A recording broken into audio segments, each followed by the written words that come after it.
if you're listening and you're kind of early in your cloud journey, don't give up on that vulnerability management program just yet, because it turns out the tools and mechanisms might change, but ultimately patching is sometimes on your side of the shared responsibility model, and you definitely want to make sure you can patch your stuff.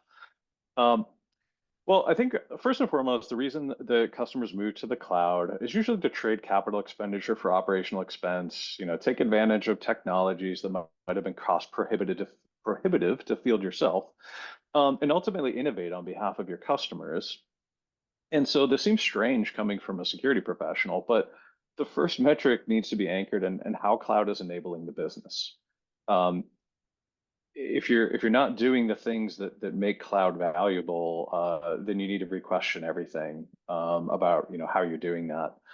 The second big thing is I'm a big observer of human behavior, and so my second suggestion builds on what Dylan was just saying, where if you're seeing places where folks are consistently making the same mistake over and over again, it's a good leading indicator there's an opportunity for better tooling and guardrails to make the secure solution the easy solution, and then look for opportunities to prevent those risks that you aren't willing to accept.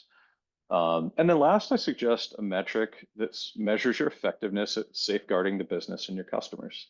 Ultimately, the criticals, highs, lows, mediums, they're interesting. But it doesn't matter if you resolved all of your critical and high risks if a threat actor is able to walk away with your data. Um, at Tamnoon, we think about exploit paths, we think about attack vectors, and we look for ways to disrupt that attack path. I will happily prioritize a low finding over a critical for my customers if I think it's going to disrupt a potential attack chain. And so those are kind of the three things that I think about as anchored in the business. Look for those opportunities to provide better tooling and guardrails for your developers, and then ultimately measure how you're safeguarding the business.